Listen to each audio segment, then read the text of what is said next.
Chapter 13, Quality Assurance for Medical Imaging. The goal of quality assurance is to maximize the efficiency of the imaging operation. QA is mandated in radiology by the American College of Radiology, or better known as ACR. We will talk about both quality assurance and quality control.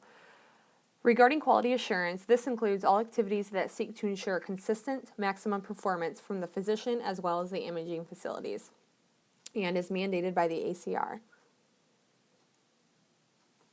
Quality control includes activities that generate data indicating the current state of quality in the department.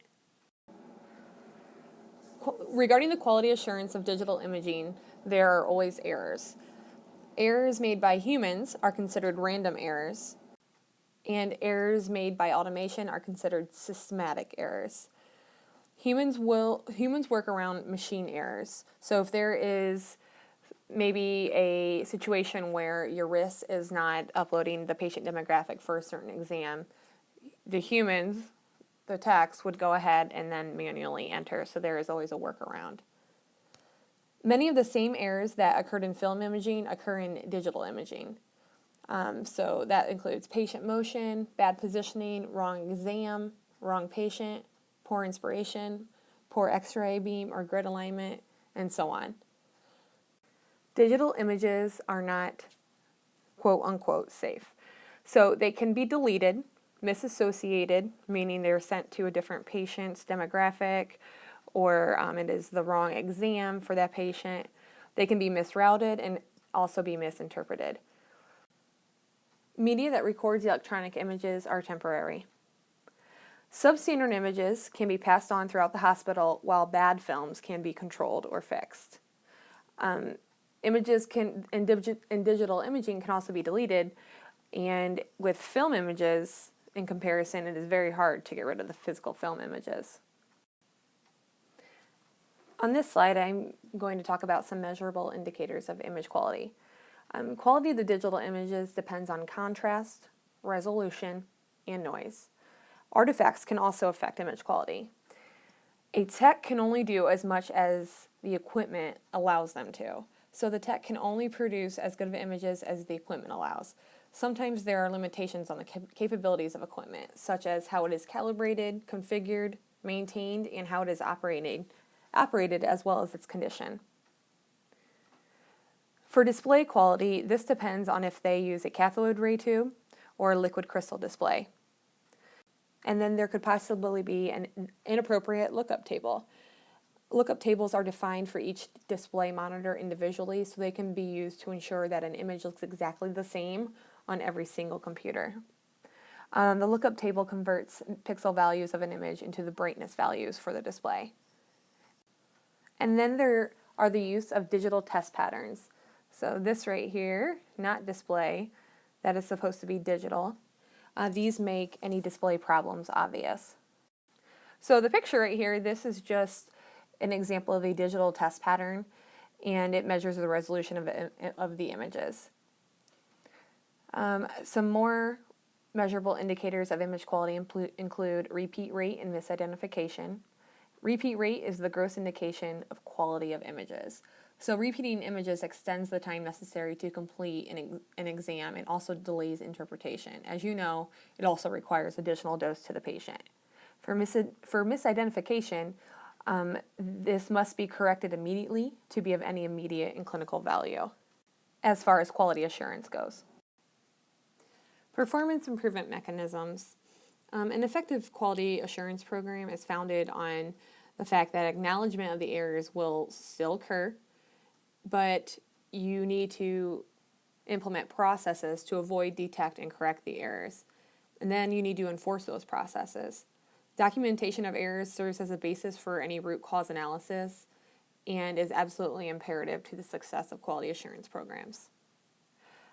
We will discuss a few ways to document these. The timeline analysis is where the RIS records the patient timeline. So most electronic imaging services have a radiology information system that is automated, and it is basically an automated system that records the scheduling and tracking of the progress of examinations. And so, for example, the risk records the time when the exam is scheduled, when the patient arrives for the exam, when the exam is completed, and when the report is dictated, transcribed, and approved. The risk can create reports that are useful to analyze where issues are occurring. Then there is the reject analysis. So as you know, repeated exams represent inefficiency in imaging operations and also add to the ionizing radiation exposure to patients. Documenting the reason why an exam has to be repeated is necessary every single time. Automation makes documentation easier. This means that some newer equipment does the reject analysis by itself. The older equipment may not have this function. Retakes need to be assigned to categories. Maybe that could be positioning, patient motion, overexposure, underexposure, etc. It is important to record the exam and the view being performed, the technologist performing the exam, and as well as the imaging equipment used. The reject analysis is usually how the supervisor knows if training is needed or equipment needs service. So it allows them to see where the issue is. The reliability analysis is another performance improvement mechanism. In this analysis, single points of failure are identified. One failure can have a domino effect on other components of the system. Planning and rehearsing downtime procedures in advance of maybe a huge catastrophe can ensure the availability of images for clinical operations. Which this simply means that if you plan for downtimes and the procedures used during downtimes, you can still find a way to get your imaging services completed. Radiologist feedback is also an important part of an effective QA plan. This includes feedback involving the image quality as well as the availability. So how fast are they able to get their images? Are they waiting on the images in order to read them, or are they there before the radiologist has to read them? And then there is training. This includes competency checkoffs. They are helpful in standardizing and documenting basic proficiency training. Training should be tailored to each user, remember. And this includes the techs, the RADs, the referring physicians, the clinical engineers, and the imaging informatics personnel. Next, we will talk about service support. You must plan for service interruptions. They are something that you cannot avoid entirely. And it's always a good idea to have extra parts on hand. So maybe a display monitor goes out. You can just go to the storeroom and grab your extra display that you have handy for this type of situation. It minimizes the downtime. The first call made should be to biomed if you have a biomed system on site, a biomed team on site. Preventative maintenance is preferred over unscheduled maintenance. So preventative maintenance, just like your car breaks down, you don't want to wait for that situation to happen. You want to make sure you're getting your oil changed in the car so it doesn't break down. This includes performing calibrations on a regular basis to make sure that preventative maintenance is needed if necessary.